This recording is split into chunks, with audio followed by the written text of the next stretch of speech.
Good morning বাবা। Hello. তো hello. তোমার কাছে বেডশিট পৌঁছেছে একটা নতুন? হ্যাঁ, বলছি। আচ্ছা, তোমার কি কি কি অসুবিধা হচ্ছে আমি তাহলে ডাক্তারকে এখানে গিয়ে বলছি। তোমার কি অসুবিধা হচ্ছে তাহলে আমি এখানে রুবি হল বা কোনো ভালো ডক্টর মানে হসপিটালে গিয়ে আমি তোমার সাথে ভিডিও কলে ডাক্তারের সাথে কনসাল্ট করছি। আমার ভালো লাগছে না। কি মনে ভালো লাগছে না?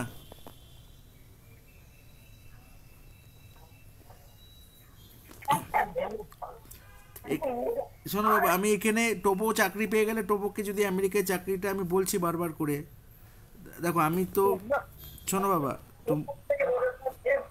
টোবো যদি আমেরিকায় টোবো যদি আমেরিকায় চাকরি পেয়ে যায় তাহলে টোবো আমি তুমি থাকতে পারবো। আমার এফবিআই চাকরিটা আছে, বুঝলে তো? তাহলে তুমি আমি টুবু একসাথে থাকলে তোমার মনটা ভালো থাকবে।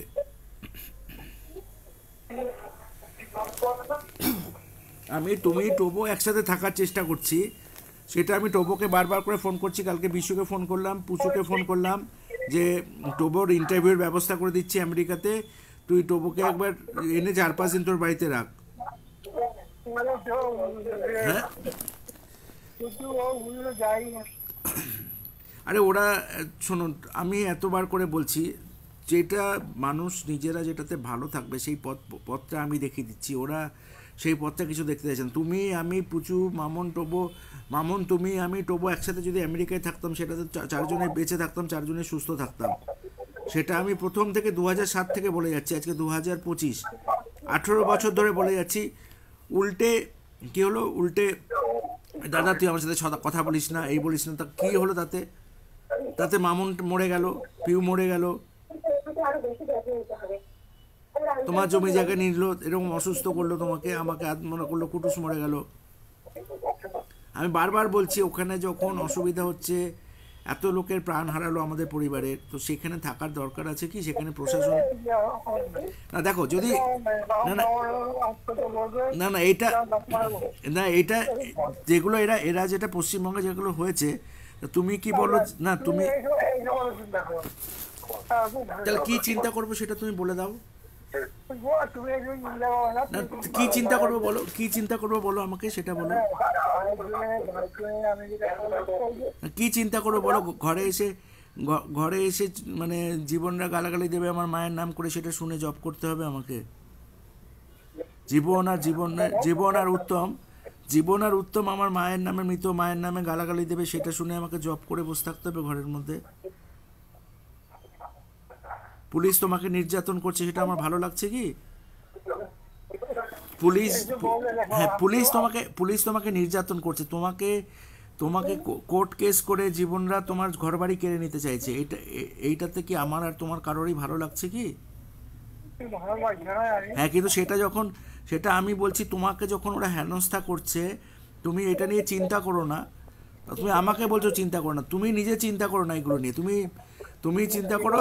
শোনো শোনো বাবা, তুমি শোনো, ভারতে এখনো গণতন্ত্র আছে, ভারতের প্রধানমন্ত্রী আছেন, ভারতের রাষ্ট্রপ্রধান আছেন, তুমি একজন রিটায়ার্ড গভর্নমেন্ট অফিসার, তোমার উপরে অনৈতিক, হ্যাঁ না, তুমি যদি, তুমি যদি ভারতের ভগবান, ভারতের প্রধানমন্ত্রী আর ভারতের রাষ্ট্রপ্রধানের উপর ভরসা রাখো, তাহলে তুমি ওই লয়ার ফয়ের কাছে না গিয়ে তুমি প্রথমেই, মানে যখন পশ্চিমবঙ্গে আইন আইন আর প্রশাসনিক কোনো ব্যবস্থা নিচ্ছে না দীর্ঘ 17 বছর ধরে, তখন ওদের ওরা পুরোটাই সেটিং করে রেখেছে। ওখানে তুমি সকল সন্ত্রাসবাদীদেরকে একত্রিত করে দিয়েছো তোমার এগেনস্টে। তুমি ওখানে ওই নিয়ে চিন্তাই করো না। আমি ওখানে ওই রাজ্যের বাইরে, বাইরে প্রধানমন্ত্রী দপ্তরে অথবা রাষ্ট্রপ্রধানের দপ্তরে যদি আমি এগুলো জানাই, ওনারা সেটা ব্যবস্থা নিতে পারবেন। আর ওনারা ব্যবস্থা না নিলে, যদি মনে করেন যে আমাদের আমাদের বেঁচে থাকার অধিকার নেই, তাহলে আমরা ইউনাইটেড নেশনের দ্বারস্থ হব।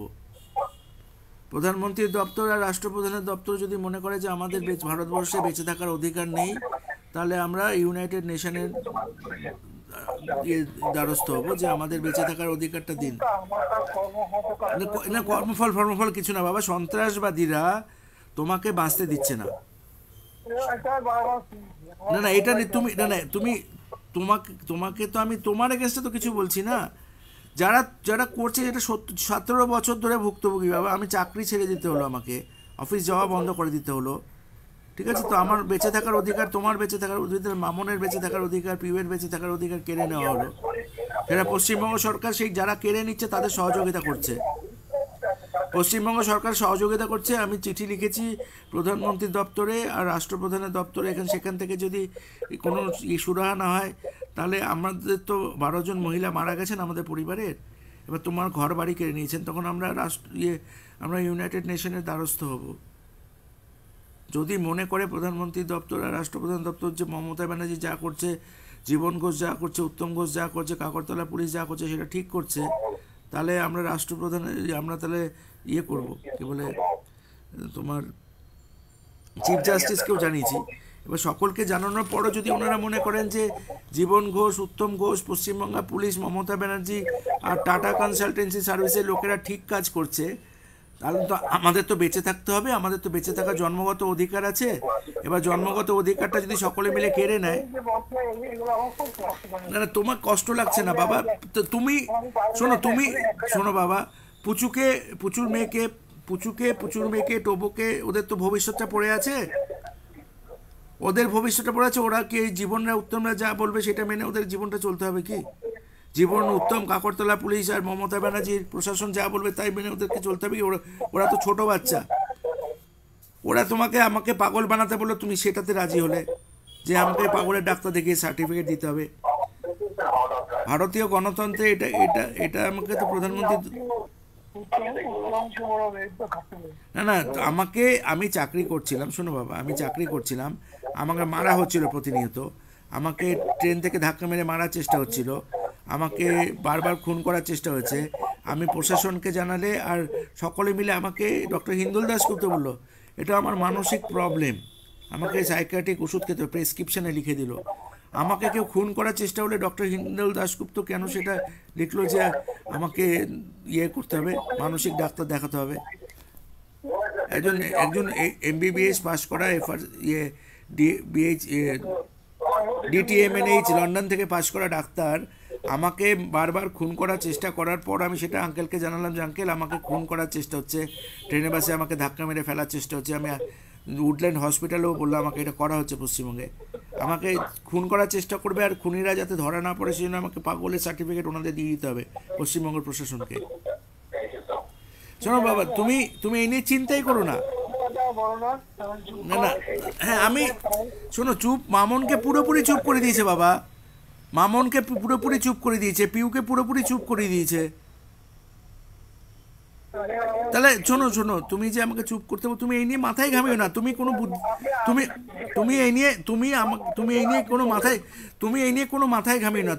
তোমার বাড়িতে, শোনো বাবা, তোমার এখন 81 বছর বয়স, তুমি শোনো আমার কথা, তুমি এই জীবন, উত্তম, কোর্ট কেস কিছু মাথায় ঘামিও না। তোমাকে আমি যেটা বলছি, তুমি আমার একটা কথা 17 বছর 18 বছর শুনছো না, তুমি অসুস্থ, তুমি সেটা নিজে বলছো, সেটা একটা মেডিকেল সার্টিফিকেট আমি জোগাড় করে দিচ্ছি, বা ওখানে ডাক্তারকে দিয়ে কাউকে দিয়ে বলা, যে ডাক্তার তোমাকে দেখেছে যে তুমি হাঁটতে চলতে পারছো না, তুমি অসুস্থ, তোমাকে থানায় ডেকে জেরা করার নোটিশ দিচ্ছে পুলিশ, তোমাকে কোর্টে ডেকে পাঠাচ্ছে, তুমি এই দুটো জায়গায় যেতে পারো না, তোমার শরীরে অসুস্থতার জন্য তুমি যেতে পারো না, ঠিক আছে?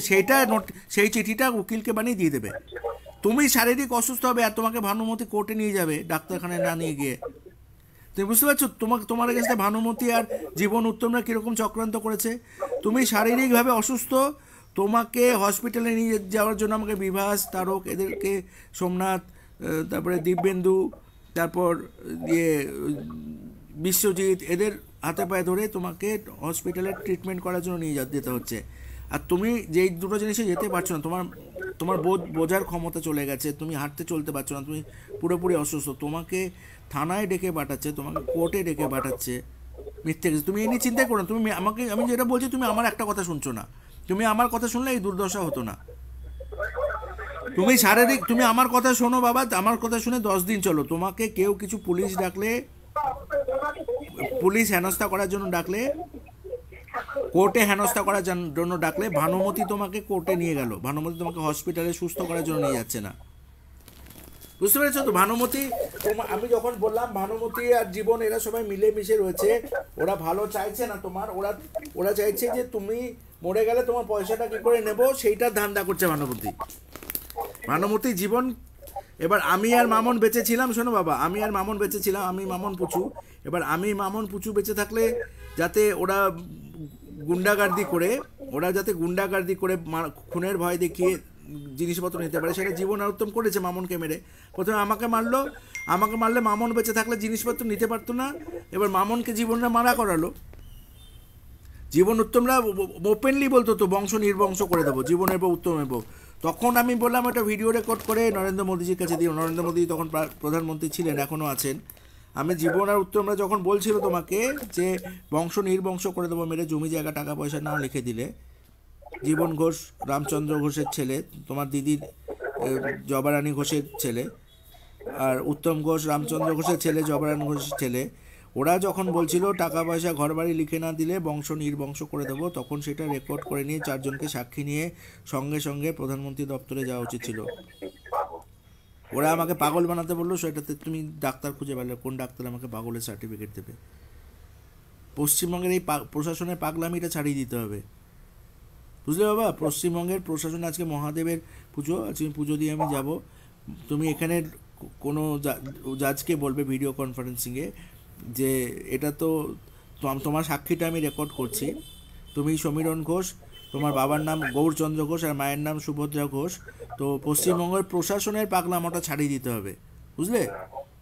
পশ্চিমবঙ্গের প্রশাসন যে পাগলামোটা করছে, শোনো, পশ্চিমবঙ্গ প্রশাসন যে পাগলামোটা করছে, মানুষ খুনকারীদের সহযোগিতা করছে, সন্ত্রাসবাদীদের সহযোগিতা করছে, তাদের এই ভূতটা ছাড়িয়ে দিতে হবে, বুঝলে? তুমি একজন এয়ারফোর্সের পাইলট সিলেক্ট হয়েছে বলো, তুমি আইনতভাবে ব্যবস্থা নিতে তো, হ্যাঁ তুমি আইনত ব্যবস্থা নিতে, তোমাকে এগেনস্টে সন্ত্রাসবাদীরা তোমার এগেনস্টে আইনত ব্যবস্থা নিচ্ছে বাবা। তুমি বোঝো, সন্ত্রাসবাদী যারা, তারা তোমার এগেনস্টে কোর্ট কেস করছে। তুমি একজন এয়ারফোর্সের পাইলট সিলেক্ট হয়ে ইন্ডিয়ান গভর্নমেন্টকে, স্টেট গভর্নমেন্টকে সার্ভ করে, ডিফেন্সকে সার্ভ করে, তুমি সন্ত্রাসবাদীরা তোমাকে কোর্ট কেস করছে, তুমি সেই নিয়ে চিন্তা করছো। এদের শোনো, এই সন্ত্রাসবাদীদের আর পশ্চিমবঙ্গের প্রশাসন যখন এক হয়ে গেছে, তখন সন্ত্রাসবাদী আর পশ্চিমবঙ্গ প্রশাসনের এই পাগলামোর ভূতটা ছাড়িয়ে দিতে হবে, বুঝলে? ভারতীয়, তুমি এই নিয়ে চিন্তাই করো না, তুমি চিন্তা করো কি করে 100 বছর বাঁচবো। ভানুমতি যা যা ক্রিয়াকর্ম করছে জীবন আর, তোমাকে শোনো, তোমাকে টোবো আর টোবোর জন্য, টোবোর মা নেই তো, টোবোর জন্য তোমাকে বেঁচে থাকতে হবে। টোবোর জন্য, টোবোর তো একজন কাউকে থাকবে, টোবো একা একা হয়ে যাবে। কথা বলে না, টোবোকে শোনো, টোবো কথা বলে না, টোবোর যাতে যাতে তোমার কথাটা না হয়, প্রযুক্তি দিয়ে কথাটা বন্ধ করানো হচ্ছে। আমি তো কিছু পড়াশোনা করেছি, আমি দেশ বিদেশে চাকরি পেয়েছি, তো আমি যেটা বলছি সেটা না শুনে মুড়ি বিক্রেতা আর আফিম বিক্রেতা তোমাকে সাজেশন দেবে যে এটা, হ্যাঁ তুমি ওদের, হ্যাঁ তখন তোমাকে আমি দোষ দিচ্ছি না বাবা, তুমি যেগুলো ভুল করেছো আমি তো সেটা নিয়ে তোমাকে দোষারোপ করি না। আমি বলছি তুমি কী করে 100 বছর বেঁচে থাকো সেইটার চেষ্টা আমি করছি। তোমাকে ওখানে ডাক্তার ওষুধ না দিলে তুমি আমার সাথে ভিডিও কলে, এখানে বোম্বেতে, পুনেতে যে কোনো ভালো ডাক্তার আছে তাদের সাথে ভিডিও কলে তোমার কী কী অসুবিধা হচ্ছে সেটা তুমি বলবে, সেরকম মেডিসিন দেবে, সেই মেডিসিনটা তুমি খেও। আর তোমার ঘর দোর পরিষ্কার করে দিচ্ছি, বিছানা চাদর ঠিক করে দিচ্ছি, তোমার খাবার দাবার পাঠিয়ে দিচ্ছি, সামনের দিকটা আছে পরিষ্কার পরিচ্ছন্ন, দরকার পড়লে তোমাকে বডিতে যা যা ইরাপশান হয়েছে সেটা বডি ম্যাসেজ করে শরীর সুস্থ করার জন্য। ভানুমতির কথা শুনবে না, ক্রিকেট খেলা লাগিয়ে রাখো। শোনো, ভানুমতি কোর্টে নিয়ে গিয়ে তোমাকে সাইন করানোর জন্য নিয়ে যাচ্ছে, কিন্তু তোমার শরীর সুস্থতার জন্য নিয়ে যাচ্ছে না। ভানুমতি আর জীবন আর উত্তম সব এক মিলে মিশে রয়েছে না। মামন মারা গেল, দেখতে গেছিল কি ভানুমতি? জীবন গেছিল, উত্তম গেছিল। আমি না হসপিটালে পড়েছিলাম অসুস্থ, আমি গেলে ওখানে মরেই যাবো। আমি মরে গেলে টুবুকে আর তৃষাকে কেউ বাঁচাতেই পারবে না। আমি যদি মরে যাই না, টুবু তৃষাকে ওরকম একই রকম নির্যাতন করবে। পুচু তো অতিরিক্ত বুদ্ধি ধরে, অতিরিক্ত বুদ্ধি ধরে মাথায়, তানিয়া বিশ্বাস, ওর অতিরিক্ত বুদ্ধি ধরে। আমি বললাম বোম্বে থেকে আসিস না, রিলায়েন্সের চাকরিটা ছেড়ে বোম্বে থেকে আসিস না। 1000বার বললাম বিশুকে, বোম্বে ছেড়ো না বিশু, বোম্বে। ক্রিকেট খেলা দেখছো বাবা? ক্রিকেট খেলা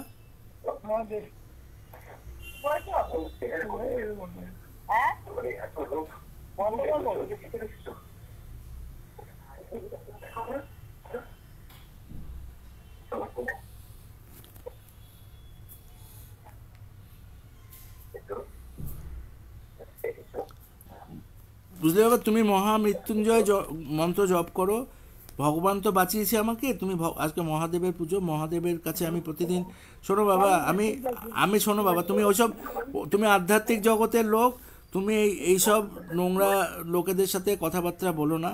এই জীবন ঘোষ, উত্তম ঘোষ, এদের সাথে কথাবার্তা, ভানুমতিও তোমাকে মানসিক অশান্তি করছে।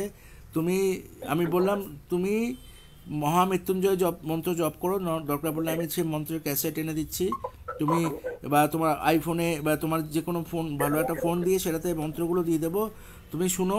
ছোট ছোট বাচ্চাগুলো যেগুলো আছে নবসনের, যারা তোমাকে ছোট থেকে চেনে, ওই দিব্যেন্দু, বিশ্বজিৎ, সোমনাথ, এরা এসে গল্প করলে তোমার মনটা ভালো থাকবে, আমি ওদেরকে পাঠাই, ঠিক আছে? ওরা তো তোমার জন্য করছে, তো বাড়ির লোক না করলো, আমি বাড়ির লোককে হাজারবার বলেছি না, টবুর জন্য করছে, তোমার জন্য করেছে। তোমাকে বোঝাতে আমি দিলীপদার হাতে পায়ে ধরেছি, মামনদের শ্বশুরবাড়িতে গিয়ে বুঝিয়েছি, সত্যকে বুঝিয়েছি, বিশ্বজিৎকে বুঝিয়েছি, কেউ তোমাকে তখন বোঝায়নি যে এরা তোমার এগেনস্টে। আমি তোমার পাশ থেকে সরালো কিসের জন্য? যাতে তোমার বৃদ্ধ বয়সে তোমার অসুবিধা হয়। তোমার পাশ থেকে আমাকে সরালো কেন? আমি কি তোমাকে বাজে রাখার জন্য বাইরে রয়েছি? আমাকে ওখানে গেলে আমার শরীরে 1000 রকম ব্যায়ামও করে দিয়েছিল, সেটা রিপোর্ট রয়েছে। ইন্টেস্টাইন দিয়ে রক্ত বেরোচ্ছে, লাঞ্চ খারাপ করে দিল, হার্টের সাইনাস রিদম চেঞ্জ করে দিল, ব্রেন ড্যামেজ করে দিল, সাইনাসে টিউমার করে দিল, কিডনি দুটোকে ফেলিওর করে দেওয়ার জন্য ব্যবস্থা করছিল। তো আমি যদি মরে যেতাম কম বয়সে, তা তোমার কি সেটাতে ভালো হতো? আমি একবার মরেছি, দুবার মরেছি, ভগবান আমাকে দুবার বাঁচিয়েছে। তুমি যাতে ভালো থাকো, সেটা আমি গ্রামে থাকলে, গ্রামে যদি থাকতে দিতে, ভানুমতি এনে আমাকে বললো সব জিনিসপত্র গুছিয়ে কুকুরটাকে কাঁধে করে নিয়ে ব্যারাকপুরে গিয়ে থাক, সব সোনা গয়না সব আনা হলো, সব কিছু বাড়ি বানিয়ে দেওয়া হলো। তো বলছে এই থালা বাসনগুলো এইভাবে মাছ, তো আমাকে তুই তুই করে কথা বলা, এটা কর, ওটা কর, সেটা কর নির্দেশ দিচ্ছিল। তো ভানুমতি এইসব কাজগুলো করছিল, তখন ওনাকে কেউ, পুলিশ প্রশাসন সহযোগিতা দিয়েছে, যে মেরে মেরে আমার চাকরি ছাড়িয়েছে। পৃথিবীর বৃহত্তম গণতন্ত্রে একজন লোককে চাকরি যাবে, তাকে মেরে মেরে ছাড়াচ্ছে। তো পশ্চিমবঙ্গ প্রশাসনকে যদি প্রধানমন্ত্রী দপ্তর আর রাষ্ট্রপ্রধানের দপ্তর যদি কিছু না বলে, তাহলে তো মানে মাথা নত করে নিচ্ছে মমতা ব্যানার্জির ক্ষমতার কাছে। নরেন্দ্র মোদীজির প্রধানমন্ত্রী, হ্যাঁ শোনো বাবা, নরেন্দ্র মোদীজির প্রধানমন্ত্রীর দপ্তর আর রাষ্ট্রপ্রধানের দপ্তর মমতা ব্যানার্জির মানে সন্ত্রাসবাদগিরির কাছে মাথা নত করে নিচ্ছে। ওনারা যা বলছেন সেটাই মেনে নিচ্ছেন। ওনারা বলছেন মানুষকে এভাবে পিটিয়ে মারলে, পিটিয়ে চাকরি থেকে যাওয়া বন্ধ করে দিলে সেটা করবে। অনৈতিকভাবে একজন প্রবীণ 81 বছরের বৃদ্ধ মানুষকে নির্যাতন করলে সেটা মেনে নিতে হবে। তো এটা প্রধানমন্ত্রীর দপ্তর আর রাষ্ট্রপ্রধানের দপ্তর মেনে নিলে আমি তো মেনে নেব না। ভগবান আছেন, ভারতের ভগবান আছেন, সারা পৃথিবীর লোক আছেন, ওনারা মেনে নিতে বললে, ওনারা মমতা ব্যানার্জি নির্যাতন, শোনো, ওনাদের মমতা ব্যানার্জির নির্যাতন মেনে নিতে বললে সেটাকে আমি মেনে নেবো মুখ বুঝু করে, মুখ বন্ধ করে? হ্যাঁ শোনো, তুমি ভালো থাকার চেষ্টা করো বাবা, তোমার যা যা প্রয়োজন, তোমার শারীরিক অসুস্থতা হলে, আমি ওখানে ডাক্তার তোমাকে ভালোভাবে দেখছে না, আমি এখানে বোম্বে মহারাষ্ট্রে যে কোনো ডাক্তারকে দেখাবো, ওনারা তোমাকে যা যা জিজ্ঞেস করবেন সেটা তুমি ঠিকঠাক করে উত্তর দিলে সেই ওষুধগুলো ভালো দেশের থেকে, দরকার হলে বিদেশ থেকে ওষুধ পাঠিয়ে দেবো। এবার তোমাকে শুধু শ্রীমতী ভানু ঘোষ তোমাকে কি দিতে পারে? রান্না করে দুবেলা খাওয়াতে পারে, এছাড়া তোমাকে মুখ ঝামটা দিচ্ছে। তোমার কিছু দরকার পড়লে আমি দৌড়ে দৌড়ে ট্রেনে গিয়ে, তুমি যাতে দিল্লি গেলে মামনের সাথে, মামন সত্যর সাথে, প্রভুর সাথে, তখন আমার তোমার যাতে চা খেতে পারো সেই জন্য আমি চা খাওয়ার ফ্লাস্কটা কিনে দৌড়ে দৌড়ে গিয়ে দিয়ে আসলাম ট্রেনে। প্ল্যাটফর্মে আমি দৌড়াতে গিয়ে তোমার হাতে দিয়ে আসলাম যে বাবা তুমি দিল্লি যাচ্ছ, তুমি চা খেতে পারবে। আর ভানুমতির কাছে তুমি এক গ্লাস চা খাইলে তোমাকে খ্যাচার করছে। এবার আমাকে কি করে তোমার পাশ থেকে আমি চাকরি ছেড়ে তোমার কাছে চলে আসলাম যে ঠিক আছে বাবার সাথে থাকি, ঠিক আছে, আমি চাকরি ছেড়ে দিলাম যে বাবার কাছে গ্রামে থাকি, সেটা ভানুমতি সহ্য হলো না। জীবনদের দিয়ে, উত্তমদের দিয়ে, ওরা সবাই মিলে মেরে মেরে আমাকে তাড়ালো। 2017 পর, 2017 যখন আমি 16 চাকরি যাওয়া বন্ধ করে দিলাম, তখন জীবনরা গ্রামে অশান্তি শুরু করা রাখলো। ওরা তো আমাদের বাড়িতে 50 বছর বিনা পয়সায় রয়েছে, ওদেরকে আমি উঠে যেতে বলেছিলাম, ওদেরকে বরঞ্চ জীবনকে আর উত্তমকে আমি বরঞ্চ জমি কিনে দিতে চেয়েছিলাম যে ঠিক আছে আমি এরকম ঝুট ঝামেলা অশান্ত ভালো থাকি না, তোরা ভালো থাকবে। হ্যাঁ, আমি সনদ বাগদির কাছে, যে মেম্বার ছিল, যে জনপ্রতিনিধি নির্বাচিত মেম্বার ছিল সনদ বাগদির কাছে, যে সনদ বাগদি তো এখনও বেঁচে আছে, সন্ন্যত বাগদির কাছে আমি নিয়ে গেছিলাম যে জীবন ঘোষকে আর উত্তম ঘোষকে, এখানে তুমি একটা জমি দেখে দাও, 40,000 50,000 টাকা করে 2 কাঠা জমি, হ্যাঁ আমি এটা জমিটা কিনে দেবো, আর সরকার তো পয়সা দেবে বাড়ি বানাতে, সে সরকার বানিয়ে দেবে, নিয়ে আমাদের বাড়িতে দখল করে বাড়ি দিয়ে নাহলে মেরে দেবো, বংশ নির্ভর, এই জিনিসটা তো হবে না। আমি ওদেরকে দিতে চেয়েছিলাম, আমি বললাম যে দরকার আমার পয়সা থাকলে আমি, আমার যদি চাকরি থাকে, আর বকবো আর বকবো না আমি আচ্ছা আমি বক বক করছি না বাবা, তাহলে তুমি তুমি ভালো থাক, শোনো বাবা, তুমি ভালো থাকো, সেটার জন্য যেটা যেটা করণীয় সেটা আমি করছি, তুমি যেটা যেটা বলবে যে আমাকে এটা করে দাও আমি ভালো থাকি, ঠিক আছে? এবার যদি বলো যে গ্রামে এসে ভানুমতি খ্যাচ করবে, জীবন মারবে, তারপরে আমার সারা শরীর জ্বালিয়ে দিল, নাক থেকে সাইনাসটা ছিঁড়ে উড়িয়ে দিল, আমাকে ব্রেন ড্যামেজ করলো, করার পর আমাকে তো ঘুমোলে তো আমার শরীরটা সুস্থ হবে। আমি যখন অসুস্থ হয়ে বিছানায় শুয়ে থাকলাম তখন জীবন 2019-এ জীবন প্রথমে আমাকে এর সামনে মারলো, তোমার মদন জেঠুর দোকানে, ওই সৌরভের বাবা বিকাশ হ্যাঁ, সুখদেব ঘোষ মদন জেঠু আর বিকাশ এদের সামনে আমাকে মারতে শুরু করলো বিনা কারণে। আমি এমনি জিনিসপত্র কিনতে গেছিলাম, হ্যাঁ গায়ে ধাক্কা দেখি, ইয়েতে ঘুষি মারা, এইগুলো মারা শুরু করলো। হ্যাঁ আমাকে বললো গ্রাম ছেড়ে যা, আমাকে ও মারতে শুরু করলো, আমাকে বললো মেরে শীতল করে দেবো, মামনকে মেরে ওটা শীতল করেই দিল, ঠিক আছে? তো জীবনে এটা করলো, করার পর তখন আমি প্রচণ্ড অসুস্থ, তখন আমি বললাম যে আমি ঘুমোই, আমি জাস্ট যদি 12 ঘন্টা 14 ঘন্টা ঘুমোতে পারি তাহলে আমার শরীরটা সুস্থ হবে। আমি ঘুমালাম তো প্রতিদিন সকালে ইট মারা, ওই যেখানে তুমি মুরগি রেখেছিলে সেইখানটাতে ইট মারা, ড্রামে ইট মারা, যাতে আমার ঘুমটা নষ্ট হয়। আমাকে বললো যে জীবনকে কেউ ফোন করে বললো যে একে ঘুমোতে দিবি না, 4 দিন 5 দিন কিছুতেই ঘুমোতে দিবি না, ঘুমোলে শরীরটা সুস্থ হবে, ওকে কন্টিনিউয়াসলি ডিস্টার্ব করে যা, ইট মার মার, আমাকে কন্টিনিউয়াসলি ডিস্টার্ব করে গেল, বাড়িতে ইট মারলো, বিটন সরকারকে দিয়ে, তারা রুই দাসকে দিয়ে, আর ওর জীবনের বন্ধুরা বাইরে থেকে লোক এনে ইট মারলো। আমি মরে গেলে তোমাকে দেখার কেউ থাকবে না। এবার আমাকে মেরে ফেলার চেষ্টাটা জীবন ঘোষ উত্তম ঘোষ করছিল, বাইরে কিছু লোক করছিল, ওদেরকে 50 বছর ধরে বিনা পয়সায় থাকতে দেওয়া হয়েছে। জীবন ঘোষের বড় মেয়ে বিয়েতে 20,000 টাকার জিনিসপত্র দিলাম, তুমি দিলে, পুচু দিল, মামন দিল। না না সেটা সেটা আমি, তোমার ভুল হয়েছে ঠিক হয়েছে বলছি না, আমি তোমাকে কোনো দোষারোপ করছি না, এইগুলো করেছে। এবার তুমি যদি 100 বছর বেঁচে থাকো তাহলে আমার টোবর পুচুর খুচিপনের লাভ, তৃষার লাভ, ভাটুদা বেঁচে আছে, ঠিক আছে? এবার তোমাকে মারা, আমি তোমার একমাত্র ছেলে, তুমি তোমার বর্তমানে কি অবর্তমানে, আমি তো তোমাকে করেছি, তুমি তো মিথ্যে। না এবার একটা জিনিস বলো, তোমার কি কি অসুবিধা হচ্ছে শারীরিক? হ্যাঁ তোমাকে দুধ দিয়ে ছানা করে দিচ্ছে কি?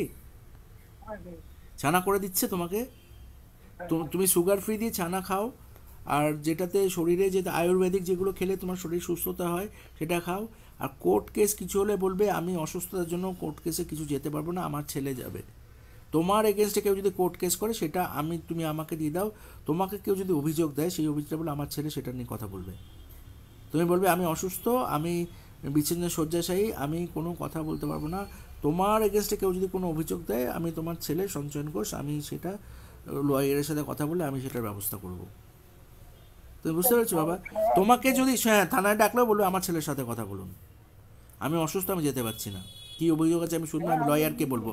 তোমাকে থানায় ডেকে হেনস্থা করার অভিযোগ যে মমতা ব্যানার্জি এটা করাচ্ছে, তো ওনাকে বাড়িতেও তুমি গেছিলেন, হ্যাঁ তো সেটা, হ্যাঁ শোনো বাবা, আমি 50 লাখ লোক প্রাণ বাঁচানোর জন্য করোনা ভাইরাসের এফআইআর করেছিলাম যাতে কেউ মারা না যায়। আর মমতা ব্যানার্জি নিজের পুলিশটা, তো মমতা ব্যানার্জি নিজে পুলিশ মন্ত্রী, তো উনি এটা করাচ্ছেন, ওনার বাড়িতে তুমি গেছিলেন, তো আমি ওনার ওনার যত লালন পাসওয়ান ব্যারাকপুরের তৃণমূলের প্রেসিডেন্টের অফিসে 4 বছর ধরে, তুমিও ব্যারাকপুর তৃণমূল প্রেসিডেন্ট অফিসে গেছিলেন, তখন বললো লালনদার সাথে এখন দেখা হবে না। আমি একদিন সকালে তোমাকে নিয়ে গেলাম, চলো বাবা লালন পাসওয়ানকে বলি, উনি তো তৃণমূলের প্রেসিডেন্ট, পুলিশ যখন নির্যাতন করছে তখন তো তুমি তৃণমূলের প্রেসিডেন্টকে বলবেন, ব্যারাকপুরের তৃণমূলের প্রেসিডেন্ট, তুমি আর আমি গেলেন, গিয়ে বললো এখন লালনদা বসেছিল তো তোমার সাথে কথা। শোনো বাবা, লালন পাসওয়ানের সাথে আমি অনেকদিন দাবা খেলেছি ওখানে, আমি তোমাকে নিয়ে গেলাম, নিয়ে উনি বললেন কথা বলবেন না, ওপর মহলের নির্দেশ, মমতা ব্যানার্জির নির্দেশ যে সমীরণ ঘোষের সাথে যেন কথা বলেন না বলেন, তাই না? মমতা ব্যানার্জির নির্দেশে তোমার সাথে লালন পাসওয়ান কথা বললেন না। আমি তো 4 বছর গেছি, তুমিও গেছো, আমার বলাতে তুমি লালন পাসওয়ানের কাছে গেলে, তো বললেন উপর মহলের নির্দেশে আমি কথা বলতে পারবো না আপনার সাথে, আপনি এখন যান। তৃণমূলের প্রেসিডেন্ট তোমাকে দুর্ব্যবহার করলো, তোমার মেয়েকে মেরে দিল, আমার চাকরি যাওয়া বন্ধ করে দিল। যাহা তৃণমূল তাহাই টাটা কনসালটেন্সি সার্ভিসেস লিমিটেড পশ্চিমবঙ্গে।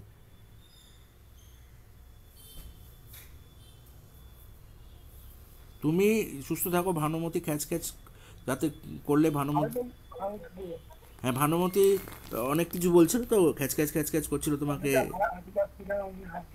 শোনো বাবা, যখন তুমি সুস্থ ছিলে, মানে প্রতিহিংসা নেওয়ার একটা ব্যবস্থা,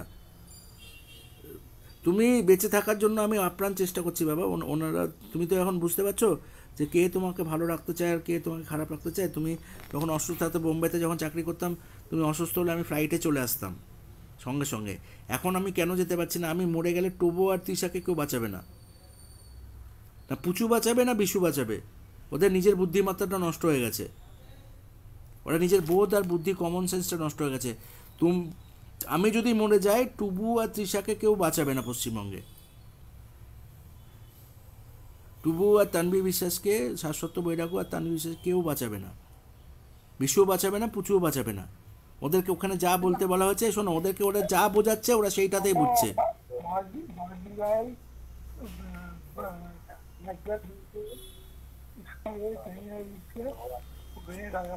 শোনো, হ্যাঁ ওখানে সব ভালো কিছু করলেও ভাটুতি ভাইকে বিনা অ্যানাস্থেসিয়া ব্রেনে স্কাল্পের উপর একটা টিউমার মতো লাম্প মতো হয়েছিল, একটা সার্জারি করে দিয়েছিল বিনা অ্যানাস্থেসিয়ায়। কাঁদতে কাঁদতে একদম শরীর শক্ত হয়ে যাচ্ছে, একজন ছোটো বাচ্চা, 6 মাসের একটা বাচ্চাকে বিনা অ্যানাস্থেসিয়া দিয়ে তোমার নেউটিয়া হসপিটালে, মানে সঞ্জীব গোয়েঙ্গার নেউটিয়া হসপিটালে বিনা অ্যানাস্থেসিয়াতে তোমাকে সার্জারি করছে। এটা কোনো সভ্য মানব জাতিতে কখনো করে?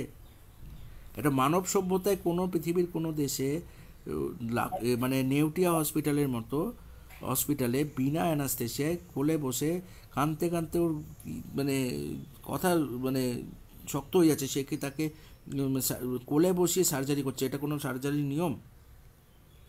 একটা বাচ্চার স্কাল্পের লোকাল অ্যানাস্থেসিয়া দেয়নি, কিছুদিনই যন্ত্রণা দিয়ে এইভাবে সার্জারি করানো হলো।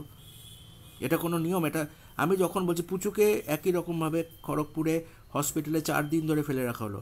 4 দিন ধরে ফেলে রাখার পর কী করলো, অ্যাপেন্ডিক্সের জন্য ভর্তি হয়েছিল, অ্যাপেন্ডিক্সে ভর্তি হলে সঙ্গে সঙ্গে সার্জারি করে। তুমি যে কোনো হিস্ট্রি নাও, যে কোনো ডাক্তারদের, মানে যেখানে এখানে অ্যাপেন্ডিক্স সার্জারি হয়েছে, শোনো বাবা, উইদিন হাফ অ্যান আওয়ার, হ্যাঁ তুমি ছিলে তো। এবার 4 দিনের মধ্যে, 1 ঘন্টার মধ্যে 2 ঘন্টার মধ্যে কি নেক্সট দিন সকালের মধ্যে সার্জারিটা করে। নেক্সট দিন শোনো নেক্সট দিন, আরে আগুন ধরলো 3 দিনের পরে। প্রথমে স্যালাইন দিয়ে 3 দিন ফেলে রাখলো, ওরা নাকি অ্যাপেন্ডিক্সটাকে বড় করে স্যালাইন দিয়ে। এইসব উদ্ভট জিনিস, শোনো, এগুলো যেগুলো উল্টোপাল্টা করছিল, আমি সঙ্গে সঙ্গে বললাম কেউ এরকম করে না। তোর প্রথম কথা, তুই অ্যাপেন্ডিক্স একটা ছোটো সার্জারি, হ্যাঁ, সেই সার্জারিটার জন্য তোকে সেই দিনকেই করে দেবে, রাত্রিবেলা। সকালে ভর্তি হলে দুপুরের মধ্যেই করে দেবে, ঠিক আছে?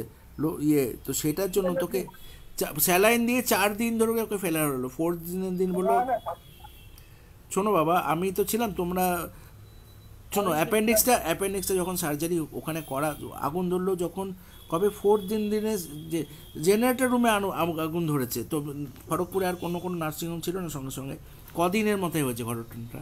4 দিন ওয়েট করেছিল, স্যালাইন দিয়ে রেখে দিয়েছিল। 4 দিন ওয়েট করে তারপরে সার্জারি করালো, তখন 4 ঘন্টা ধরে সার্জারি হলো উডল্যান্ডে। ওখানে আমার সার্জারিটা দরকার ছিল না, আমি বারবার বললাম I don't want need surgery. আমাকে ইয়ের জন্য, হার্নিয়াটা করানো হলো, করে সার্জারি করানো হলো। সার্জারি করে মানে ফুল অ্যানাস্থেসিয়া দিয়ে সার্জারি করে, ওই জালি বসানোটা কোনো পৃথিবীর কোনো জায়গায় ওইভাবে করানো হয় না। আমি সার্জারির যে ভিডিওটা ছিল সেই ক্যাসেটগুলো করলো, একটা 4টে স্ক্রু ঢুকিয়ে, 4টে তোমার স্টিলের একটা স্প্রিং ঢুকিয়ে দিল, আর একটা সিনথেটিক একটা জাল বসিয়ে দিল। ওটাতে কোনো দিন স্ট্রেন থাকে, একটা মেকানিক্যাল ইঞ্জিনিয়ারিংয়ের কোনো ইয়ে নেই, মেথড নেই। যেই জায়গাটা অ্যাপেন্ডিক্স হয়েছে সেই জায়গাটার তোমার ওটাকে সার্জারি করে দিতে হয়, যে মানে ওখানে নাহলে তোমার গ্লু লাগিয়ে দিতে হয়। যেই জায়গাটা র্যাপচার হয়েছে না পেটের, যে পাকস্থলী, যেটা পাকস্থলীর উপরে একটা লেয়ার থাকে, বুঝলে, পাকস্থলীর উপরে বা যেগুলো অ্যাবডোমেনাল যেসব ইয়ে আছে তোমার, অ্যাবডোমেনের মধ্যে যেগুলো অর্গ্যানসগুলো আছে, আর যেগুলো ডাক্ট আছে, ডাক্ট মানে যেগুলো বাইল ডাক্ট, তারপরে ইন্টেস্টাইনের ডাক্ট। ওই পাইছি তুমি শোনো, না না না না, আরাম নাই হ্যাঁ, এবার ওইটাকে কভার করে রাখে যে যে মেমব্রেন দিয়ে, সেই মেমব্রেনটা একটা অ্যাডহেসিভ টাইপের একটা পাওয়া যায় বিদেশে, সেটা এ করে ওই মেমব্রেনটাকে অ্যাডহেসিভ দিয়ে, যেটা সেলুলোজ অ্যাডহেসিভ, যেটাকে দীর্ঘদিন ধরে 2 মাস 6 মাস 7 মাস থাকবে, আস্তে আস্তে ওটা জোড়া লেগে যাবে, বা ওই অ্যাডহেসিভটা জোড়া লাগিয়ে দিতে পারে। যেমন হাতের চামড়া, হাতের জায়গাগুলো কেটে গেলে সেলফ হিলিং হয়, তো ধরো কারোর স্কিন কেটে গেল, কেটে গেল, সেটা নিজেরাই জুড়ে যায়, তো সেটা ওটা যাতে নিজেরা জুড়ে যেতে পারে সেই ব্যবস্থাটা করে দেওয়া। সেটা না করে ওটা ওখানে একটা জাল দিয়ে দেয়, একটা কোনো নেই, মানে ডাক্তাররা যে ডাক্তারি করছে, they don't have any sense in engineering. তারা আমি পাচ্ছি না না, তোমার, হ্যাঁ, মানে আমি কথা বলে তোমার অসুবিধা হচ্ছে? আমি তাও ঠিক আছে, ঠিক আছে, ঠিক আছে বাবা, আমি তোমাকে তাহলে পরে ফোন, দুপুরবেলা বিকালের দিকে ফোন করছি।